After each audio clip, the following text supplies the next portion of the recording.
So that technologies are called as the assisted reproductive technology. तो आप assisted reproductive technologies कहते हो। तो ये जो assisted reproductive technologies होती है, इसके अंदर काफी सारी टेक्नोलॉजीज होती है। नाम के बारे में नहीं करते।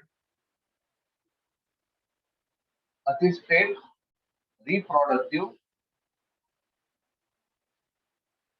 technology,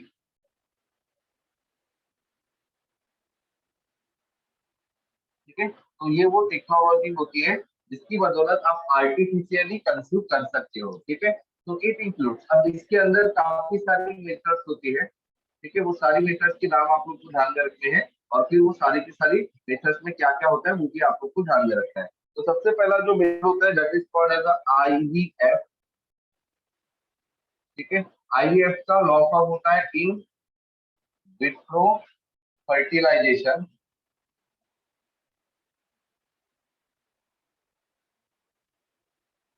सेकंड जो टेक्नोलॉजी दी है दैट इज ZIFT, ZIFT इसका लॉ फॉर्म होता है zygote intra fallopian transfer. Third technology का जो नाम दिया हुआ है that is called as GIFT। GIFT को कहा जाता है gamete intra fallopian transfer. Then fourth technology का नाम है ICSI। ICSI का लॉन्ग फॉर्म होता है intra cytoplasmic sperm injection, intra cytoplasmic sperm injection. Then पांचवी जो मेथड है उसका नाम है आर्टिफिशियल इंसेमिनेशन। आर्टिफिशियल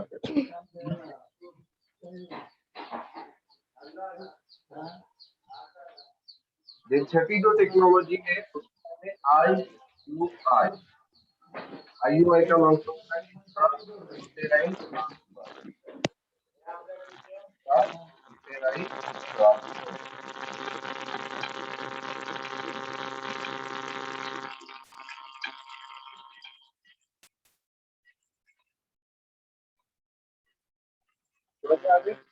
सारी के सारे से नाम जानने का क्या नाम है?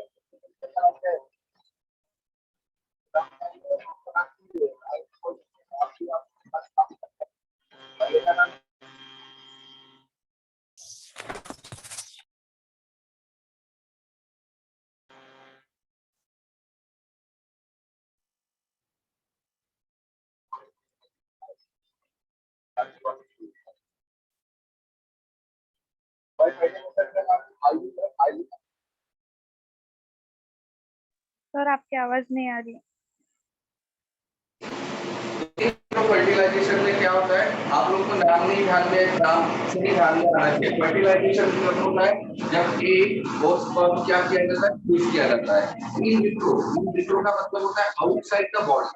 जनरली आप लोग को पता है कि स्पर्म और एग जो होता है वो फर्टिलाइज होता है inside the female genital tract in a ampulla of a fallopian tube.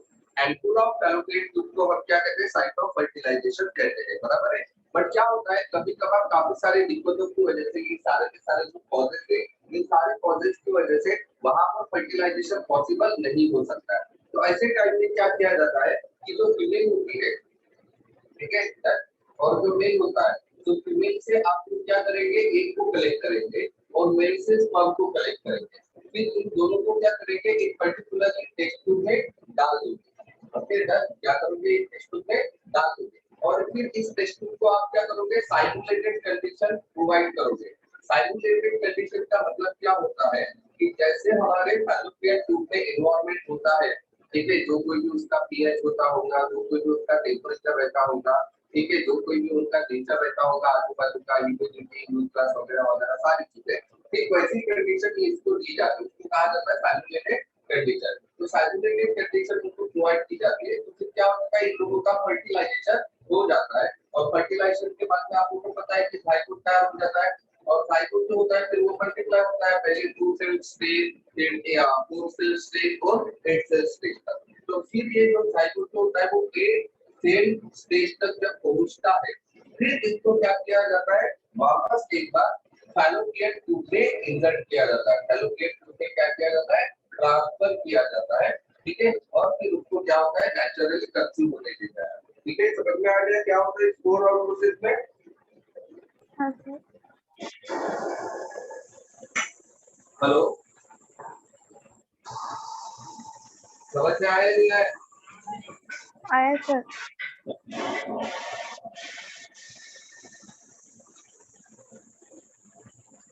तो ड्रॉप हो जाएगा।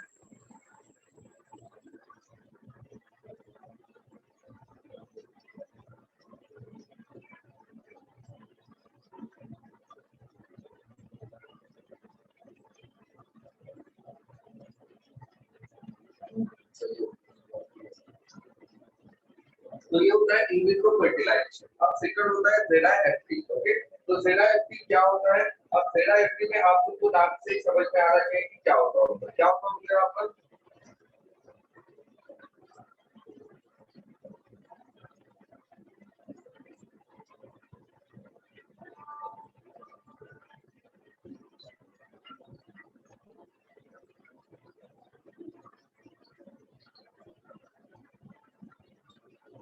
देखिए जेरा एफटी और आईवीएफ इनमें कोई डिफरेंस नहीं होता है, दोनों की टेक्निक सेम होती है। फर्क क्या होता है कि आईवीएफ में हम लोग 8 सेल स्टेज जो जाइगोट होता है उसको ट्रांसफर कर लेते हैं, जबकि जेरा एफटी में हम लोग डायरेक्टली जाइगोट, जैसे ये जाइगोट तैयार हो जाता है ना, उसी पर्टिकुलरली जाइगोट को क्या कर देते हैं, फैलोपियन में ट्रांसफर कर देते हैं। समझ में आ रहा है आपको? हाँ सर। समझ में आ रहा है? तो वो चीज ध्यान में रखना है आप लोग को। फिर उसके बाद में नेक्स्ट है डीआईएफटी। डीआईएफटी का मतलब क्या होता है, ठीक है। तो डीआईएफटी का मतलब क्या होता है, डीआईएफटी का मतलब क्या होता है, गैमेट हो जाता है, बराबर है। समझ में आ रहा है क्या आपको? ओके। तो क्या हो जाता है यहाँ पर जो पर्टिकुलर कपल होता है, ठीक है, उस कपल से एक और स्पर्म कलेक्ट किया जाता है, ठीक है। और इन दोनों एक और स्पर्म को यहाँ पर हम लोग क्या कर रहे थे, टेस्ट ट्यूब में ट्रांसफर कर रहे थे। तो यहाँ टेस्ट ट्यूब में ट्रांसफर न करके एक अनदर पर्टिकुलरली फीमेल होती है, ठीक है, उस पर्टिकुलरली फीमेल की क्या कर लेते, यूटेरस में डायरेक्ट ट्रांसफर कर लेते हैं। अनदर फीमेल की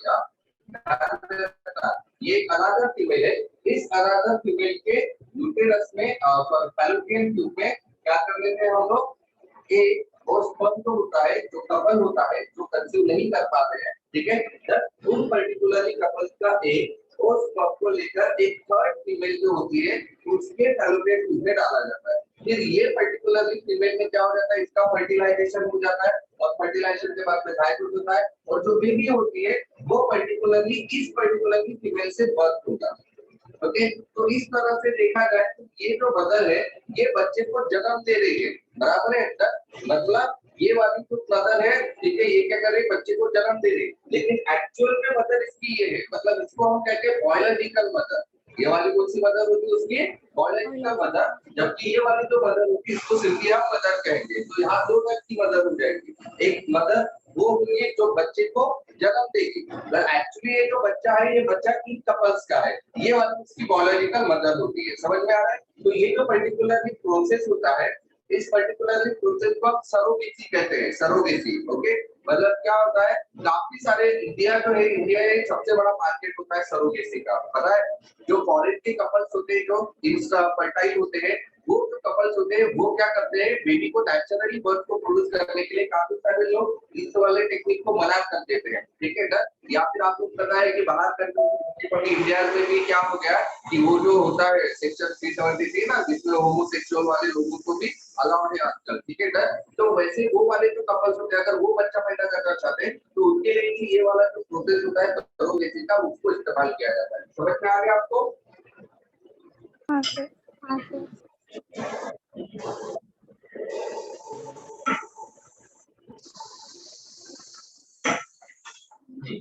अब उसके बाद में नेक्स्ट जो है आईसीएसआर।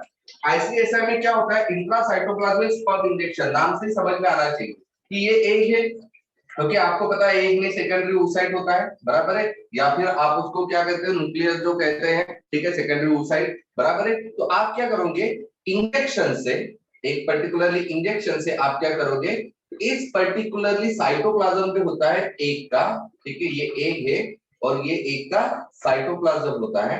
तो आप क्या करेंगे, इस स्पर्म को डायरेक्टली इंजेक्शन से, with the help of the injection क्या कर दोगे, साइटोप्लाज्म ऑफ एग में क्या कर दोगे, ट्रांसफर कर दोगे। समझ में आ रहा है आपको, समझ में आ रहा है क्या? तो ये सारी चीजें लेबोरेटरी में होती है, नेचुरली नहीं होती है। हाँ, मतलब पहले एक को बाहर निकालना पड़ेगा, नहीं तो ऐसा नहीं कि भाई एक जो है फैलोपियन ट्यूब में फिर वहां पर आप ये प्रोसेस करोगे, नहीं, ये नेचुरली नहीं किया जाएगा। मतलब इसको पहले एक को बाहर निकाला जाएगा और फिर उसको लेबोरेटरी में परफॉर्म किया जाएगा, ये सारी प्रोसेस को। ये होता है आईपीएसआई। उसके बाद में होता है आर्टिफिशियल इंसेमिनेशन।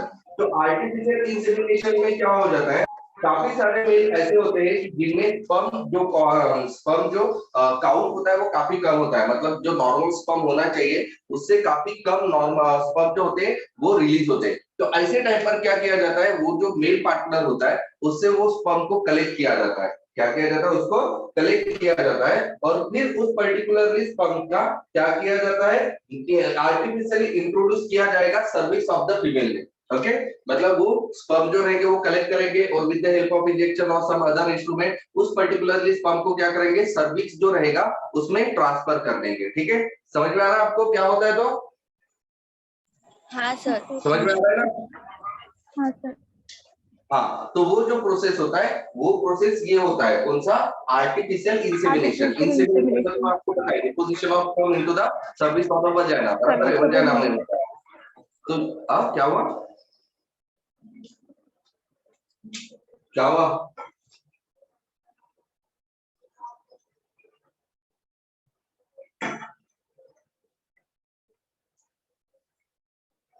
अरे समझ में आ गया ना आर्टिफिशियल इंसेमिनेशन? आर्टिफिशियल इंसेमिनेशन में आप लोग को एक ही चीज ध्यान में रखना है कि यहाँ इंसेमिनेशन किया जाता है, मतलब स्पर्म जो रहेगा वो डायरेक्टली कहाँ इंट्रोड्यूस किया जाता है आर्टिफिशियल इंसेमिनेशन में, cervix of the female. Cervix में।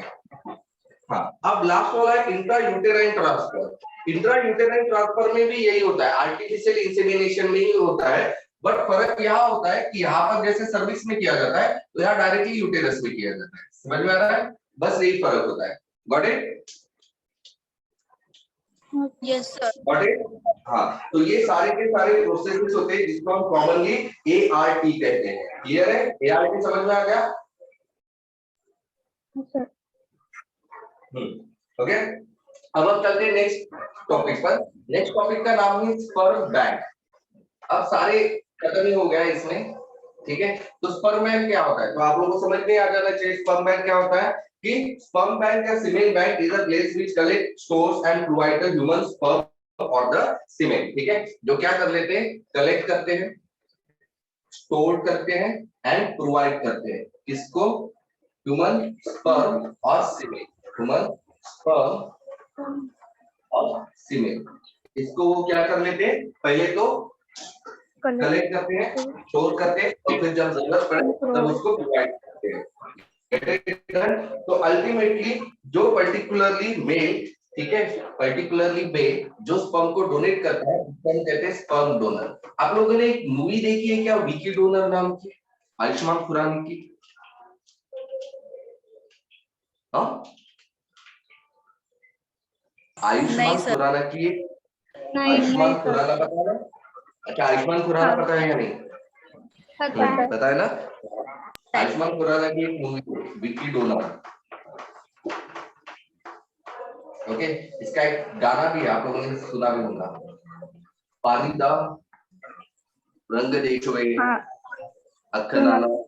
हाँ, है ना, बराबर है। हाँ, तो वो वाला गाना, वो वाली मूवी इसी पर डिपेंड है, स्पर्म डोनर कंप्लीटली। बहुत अच्छी मूवी है, यू शुड वॉच इट, आपको एक बार देख लेना चाहिए। ठीक है, समझ में आ गया क्या?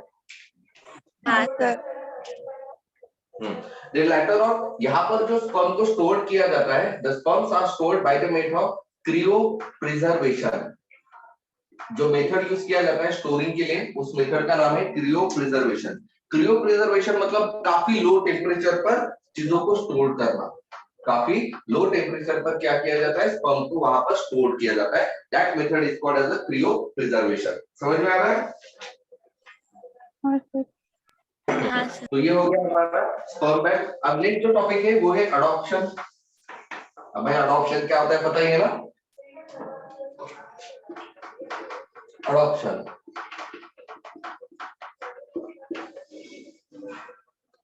तो देखिए, अडॉप्शन ये एक लीगल प्रोसेस होता है, ये कोई नेचुरल प्रोसेस नहीं होता है, आर्टिफिशियल प्रोसेस नहीं होता है, ठीक है। ये लोग प्रोसेस जो होता है ये एक लीगल प्रोसेस होता है, ठीक है। सो अडॉप्शन ये एक लीगल प्रोसेस होता है जिसकी वजह से कपल या फिर कोई सिंगल पेरेंट की क्या होता है, उसको एक लीगल राइट मिल जाता है, प्रिविलेज मिल जाता है और रिस्पॉन्सिबिलिटीज मिल जाती है which are associated to the biological child for the upbringing of the adopted child. Okay, ध्यान में रखना क्या होता है, ये एक तरह का लीगल प्रोसेस होता है, लीगल प्रोसेस बाय विच, जिसके वजह से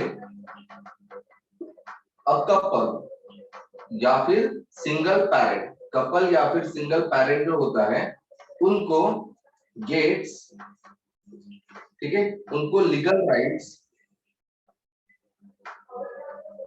प्रिविलेजेस एंड रिस्पॉन्सिबिलिटीज मिल जाती है। Okay, legal rights, privileges and responsibilities related to biological child, ठीक है, related to the biological child, मतलब बायोलॉजिकल चाइल्ड से रिलेटेड जो पर्टिकुलरली सारी चीजें होती हैं, ठीक है, वही आप लोग को मिल जाता है for the upbringing of adopted child. ठीक है, ध्यान में रखना। इसका मतलब क्या होता है, जैसे मेरा खुद का अगर कोई बेटा है मेरा बेटा तो जैसे मेरे खुद के बेटे की, ठीक है, मेरा हक होता है ऊपर, लीगल राइट्स होता है ना, कि मेरे बेटे पर मेरा ही हक होता है, ठीक है, कोई और अपना हक उसके ऊपर जता नहीं सकता है, तो वो लीगल राइट होता है मेरा। देन प्रिविलेजेस, मेरे खुद के फायदे होते हैं, प्रिविलेज होता है कि भाई ये मेरा बच्चा है ना, डर, जैसे कल आप में से कोई नीट क्वालिफाई कर लेगा, आईआईटी एडवांस के लिए चला जाएगा, आईआईटी में चला जाएगा, आईआईटी में चल जाएगा, बढ़िया से मार्क्स लेगा, तो अल्टीमेटली मैं क्या, मेरे लिए वो प्रिविलेज की बात हो जाएगी। नहीं नहीं नहीं, ये अल्टीमेटली भले मेरा लीगल राइट ना रहे आप लोगों पर, ठीक है, रहेगा वैसे लीगल राइट, क्यों नहीं रहेगा, आप मेरे कोचिंग में थे तो अल्टीमेटली लीगल राइट तो वहां पर भी रहेगा, ठीक है ना। तो प्रिविलेज होता है ना, कि हम लोग ऐसी छाती फैल जाती है कि नहीं यार ये मेरा बेटा है या मेरी बेटी है, लाइक दैट वे। रिस्पॉन्सिबिलिटीज, लेकिन साथ में रिस्पॉन्सिबिलिटीज है, जैसे देखिए रिस्पॉन्सिबिलिटीज ये है कि आज 10 बजे मुझे काम है, तो 10 बजे मैं क्लास नहीं ले पाऊंगा, इसलिए मैं सुबह 7 बजे उठकर, 7 बजे नहीं उठा, मैं 6 बजे उठकर नहा धोकर आप लोग की क्लास लेता हूँ, तो ये मेरी रिस्पॉन्सिबिलिटी है कि भाई मेरी क्लास वैकेंट नहीं जाने को ना, और आप लोग को क्या करने को ना, आप लोग को सारी चीजें प्रोवाइड करने को ना।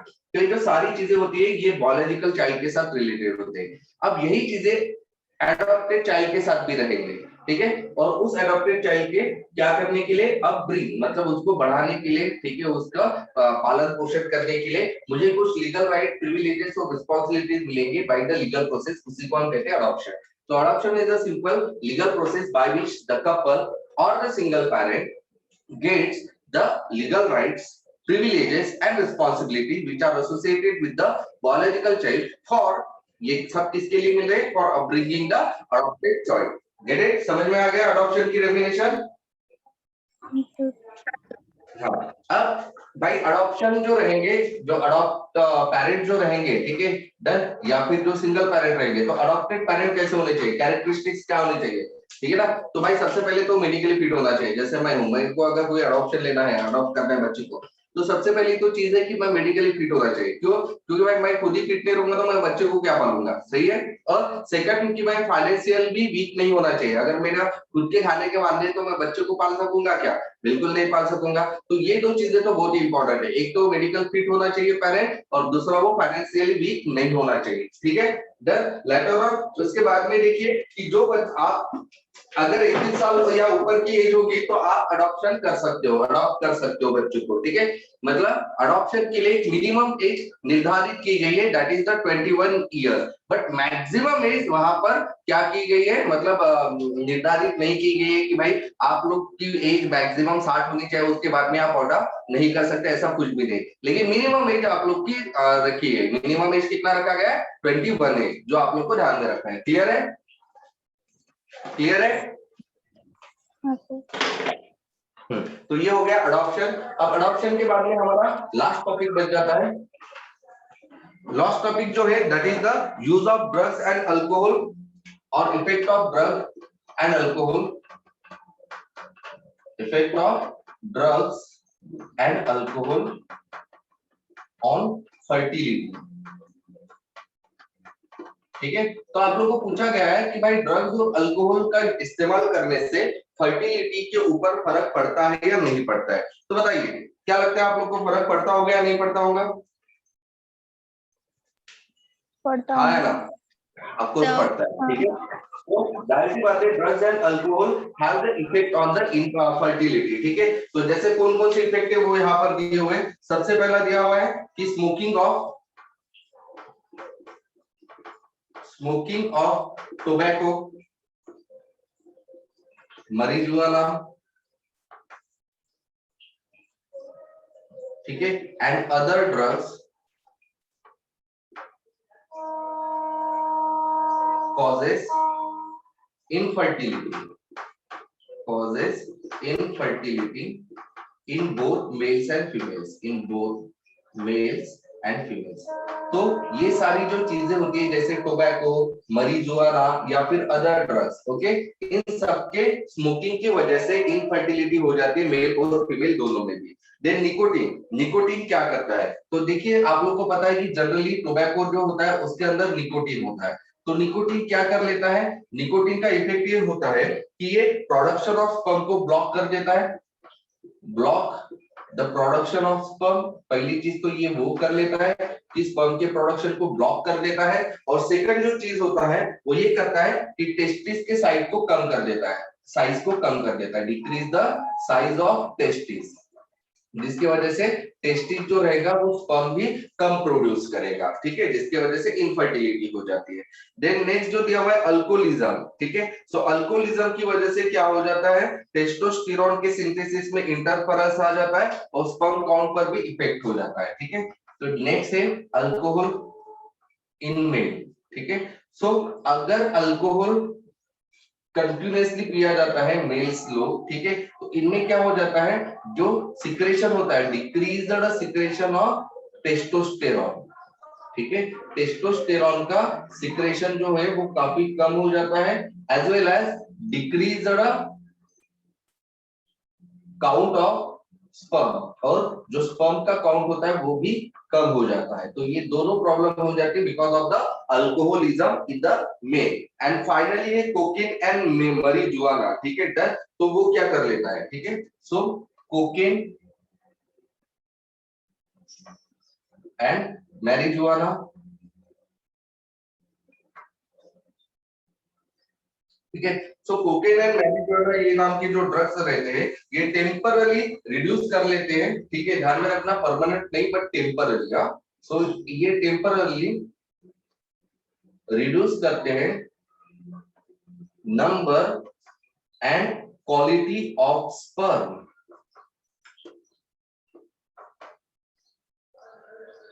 ठीक है, तो ये सारे के सारे इफेक्ट्स होते हैं किसके?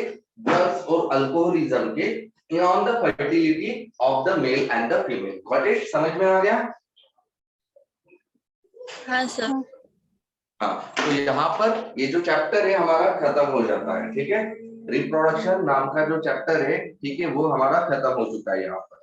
क्लियर है? कोई कंफ्यूजन इसमें? सर। नहीं ठीक है, चलिए फिर हम देखते हैं, कल मिलेंगे नए चैप्टर के साथ में। ओके, और अगर इस पर्टिकुलरली चैप्टर से रिलेटेड सारे क्वेश्चन थे वो आज थोड़ा सा पढ़कर देख लीजिएगा। और अगर उसमें किसी टॉपिक को लेकर आप लोग को फिर से कोई दिक्कत आ रही है, रिकॉल नहीं हो पा रहा है या समझ में नहीं आया था, ठीक है, तो आप वीडियो देख सकते हो, नहीं तो फिर कल मेरे को पूछ सकते हो। ठीक है, क्लियर? सर marijuana ड्रग्स है क्या? हाँ, marijuana ड्रग्स है, आपने पता नहीं आपको? marijuana हाँ। मतलब जैसे आप लोगों ने कोकेन के बाद में मॉर्फिन वगैरह ये सब, marijuana एक गांजा जिसको बोलते हैं ना, गांजा, गांजा सुना होगा ना आप लोगों ने।